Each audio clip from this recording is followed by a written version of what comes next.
Jangan gunakan ketajaman kata-katamu kepada ibumu yang mengajarimu cara berbicara. Hai, halo, assalamualaikum. Apa kabar teman-teman semua? Semoga semuanya dalam keadaan sehat, bahagia, dan berkecukupan. Amin ya robbal alamin. Bagi teman-teman yang baru pertama kali ya klik channel Tereska Maya, saya ucapkan selamat datang, salam kenal dengan saya Maya. Semoga teman-teman suka ya kerasa nonton video-video dari channel Tereska Maya. Dan sebelum lanjut nonton videonya, silahkan untuk menekan tombol subscribe, like, dan komen. Terima kasih. Teman-teman, apapun yang sekarang sedang teman-teman kerjakan, saya doakan semoga semuanya diberi kelancaran. Amin ya robbal alamin. Nah teman-teman, di kesempatan kali ini saya mau sharing kegiatan saya di rumah. Ini saat saya lagi libur ya, biasa. Karena kalau hari kerja biasanya saya udah nggak kepikiran lagi buat bikin video. Karena memang ya itulah, kayaknya saya belum canggih gitu ya ngatur waktunya. Gimana caranya supaya tetap bisa mengerjakan pekerjaan rumah gitu ya di waktu yang sesingkat itu. Sekaligus bisa dapat video yang bagus ya untuk bisa di-share ke teman-teman. Mungkin next saya akan mencoba gitu ya, mengusahakan. Mungkin kayaknya harus bikin coret-coretan dulu ya. Kira-kira apa aja yang dikerjain, yang bisa dikerjain sebelum tidur supaya paginya itu nggak terlalu riweuh. Karena teman-teman seperti yang teman-teman tahu nih, apalagi kalau yang sesama YouTuber pemula juga sama kayak saya, pasti tahu gitu ya, ngerti gimana riweuhnya kalau bikin video. Ceritanya tuh yang kalau kita mengerjakan tanpa bikin video itu bisa selesai dalam waktu misalnya mungkin 15 menit. Nah, tapi begitu kita udah pasang kamera, kameranya udah on, itu bisa nyampe setengah bahkan 1 jam gitu ya. Nggak tahu kenapa masih kikuk kalau saya sih di depan kamera itu ya. Masih kayak gimana ya, masih kaku gitu dan kayaknya agak riweuh aja. Tapi semoga sih teman-teman kalau saya konsisten lama-lama saya akan terbiasa ya. Oh iya teman-teman, ngomong-ngomong tentang konsisten, saya jadi inget ada yang nanya kemarin tuh ya sambil ngobrol-ngobrol, katanya menjalankan gaya hidup minimalis tapi kadang-kadang suka keluar jalur lagi, kadang-kadang ngerasa bosen. Terus ada yang tanya gimana sih tipsnya supaya kita itu tetap konsisten dalam menjalankan gaya hidup minimalis. Jadi gaya hidup minimalis ini kan sebenarnya baik ya, bukan hanya untuk masalah keuangan, tapi juga kondisi mental kita teman-teman. Dengan kita punya sedikit barang di rumah, itu kita jadi nggak perlu terlalu banyak pikiran. Sehingga energi yang kita punya itu bisa kita gunakan untuk hal-hal lain yang lebih penting dalam hidup kita. Nah, berangkat dari saya sadar gitu bahwa belajar hidup minimalis ini adalah sesuatu yang penting banget. Saya nggak akan berhenti mencoba walaupun itu di awal rasanya sulit banget gitu ya. Nah, ini ada beberapa tips yang mungkin bisa kita jadikan pegangan atau bisa kita jadikan catatan lah untuk bisa kita praktekkan supaya kita bisa lebih konsisten dalam menjalankan gaya hidup minimalis. Yang pertama, dan ini menurut saya penting banget teman-teman, yaitu stop melekatkan nilai diri pada barang. Contohnya, jangan kita karena ingin dinilai pintar sama orang, cerdas sama orang, dinilai rajin baca loh, pasti ilmunya luas banget tuh gitu ya. Karena dia di rumahnya aja ada perpustakaan khusus, bukunya banyak, tebel-tebel gitu. Satu ruangan tuh buku semua isinya gitu. Enggak ya. Jadi banyak buku di rumah seseorang itu belum tentu mencerminkan bahwa orang-orang di dalamnya itu punya wawasan yang luas. Atau kalaupun misalnya di dalamnya ternyata isinya novel gitu ya, hanya cerita-cerita fiksi atau apa gitu. Belum tentu juga kan itu dibaca semua, dan semua yang ada di buku itu belum tentu juga ada di kepala kita gitu. Jadi stop, jangan pernah menjadikan barang-barang itu sebagai gambaran diri kita. Atau mungkin yang lain bisa maksa gitu ya. Kita sebenarnya budgetnya cukup kecil, tapi karena supaya kita bisa dibilang orang wah, supaya kita bisa dibilang sukses sama orang, terus kita maksa diri untuk beli barang-barang mewah, barang-barang branded gitu. Jadi ketika nanti ada teman atau saudara datang ke rumah, terus mereka tuh yang tersepona kayak yang wah barangnya ternyata mewah-mewah, gile ini mahal banget ya, ternyata kamu bla bla bla bla bla bla, padahal di dalam hatinya nggak tahu aja cicilannya belum lunas. Jangan sampai kayak gitu ya teman-teman. Yang kedua adalah ayo kita cintai kekosongan. Belajarlah, belajar menikmati kekosongan. Kadang-kadang kita ini manusia kayaknya takut banget gitu ya kalau ada yang sesuatu yang kosong, apalagi hati yang kosong.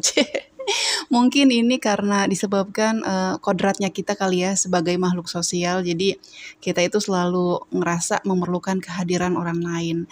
Tapi kadang-kadang ingat bahwa kekosongan yang diperoleh dari hidup minimalis itu adalah terkait benda-benda ya, bukan masalah orang. Kayak di rumah kita nih. Kita mungkin kadang-kadang suka, ih gatel banget rasanya deh, itu di pojokan sana masih kosong. Kayaknya bisa tuh kalau ditaruh meja, terus udah kebeli meja, ih sayang banget ya, itu mejanya kayaknya sepi banget, nggak ada apa-apa. Terus beli deh pajangan, satu, dua. Duh kalau cuma dua, kayaknya ini nggak imbang nih, kurang satu lagi. Terus akhirnya beli barang. Akhirnya lama-lama rumah penuh. Mau rumah kita seluas apapun, kalau kita belum bisa belajar mencintai kekosongan, ya rumah itu akan terasa sesak ya, padat merayap di dalam rumah ya, kalah jalan raya. Nah, kalau rumah kita ada space kosong gitu kayaknya ya, enak gitu ya buat duduk-duduk atau kita tuh bisa baring di mana aja. Pemandangan kita juga di dalam rumah tuh rasanya jadi luas. Jadi apa ya? Kita secapek apapun tuh kayaknya gampang hilang gitu. Gak kalah penting teman-teman, kalau kita mau konsisten menjalankan gaya hidup minimalis itu adalah dengan cara kita mengubah mindset atau pola pikir kita tentang apa sih itu arti kaya. Nah jadi teman-teman, katanya kalau kita masih punya pikiran, aduh takut nih kalau ngejalanin gaya hidup minimalis, ntar saya kelihatan kayak orang susah nih, kayak orang miskin katakan gitu ya sama teman-teman atau sama saudara. Kalau kita udah punya pikiran kayak gitu, nah buru-buru deh dirubah. Karena pola pikir itu bener-bener gimana ya, apa yang ada di pikiran itu bener-bener kuat, mempengaruhi tindak tanduk kita nantinya. Jadi kalau ada teman-teman atau mungkin saya juga nih ya untuk mengingatkan diri sendiri, kalau kita punya pikiran kayak itu berarti kita di rumah punya banyak barang gitu ya.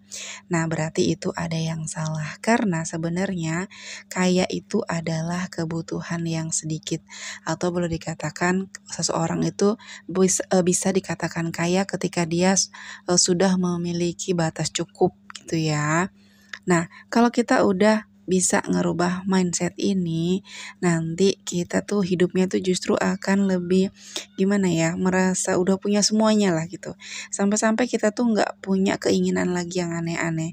Pokoknya jadinya tuh kayaknya ada perasaan udah puas gitulah. Setelah kita bisa ngerubah mindset, kita juga harus bisa menjadi penjaga pintu yang baik ya. Jadi bukan cuma surga aja tuh yang dijaga dan neraka aja yang dijaga, tapi pintu rumah kita juga perlu dijaga.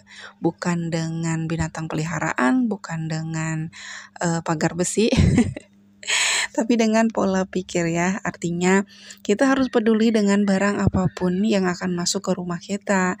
Kita harus selektif dengan apapun yang barang-barang yang mau kita beli. Jadi saat kita mau beli pakaian baru, berarti ada pakaian lama yang harus diikhlaskan untuk dikeluarkan gitu teman-teman.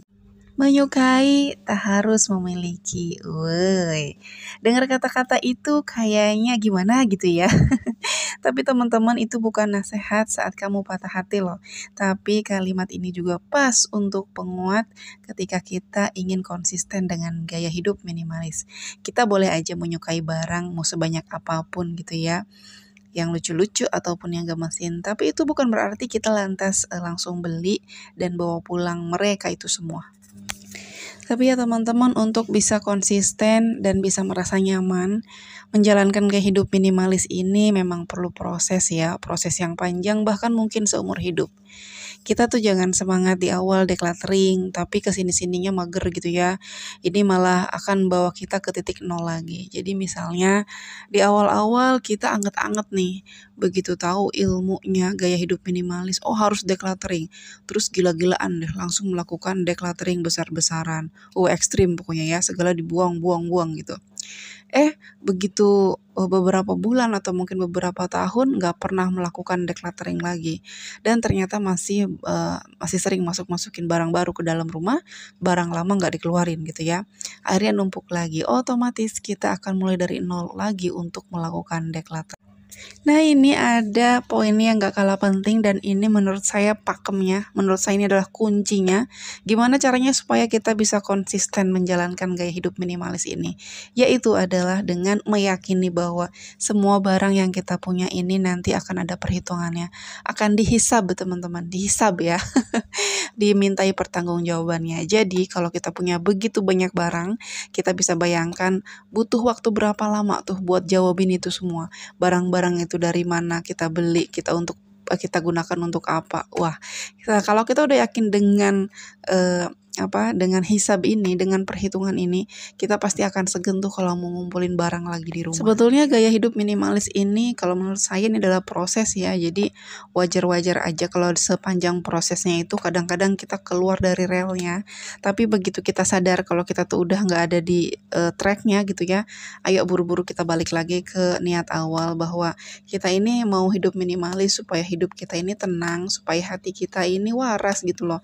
Jangan cuma hidup ini dipikirin untuk ngumpulin barang, untuk ngerapihin, untuk ngejagain gitu ya. Jadi kayaknya capek banget deh hati kita. Sudah di penghujung video teman-teman, makasih udah nonton sampai selesai. Jangan lupa like, komen, dan subscribe bagi yang belum. Teras Kamaya pamit undur diri. Assalamualaikum warahmatullahi wabarakatuh.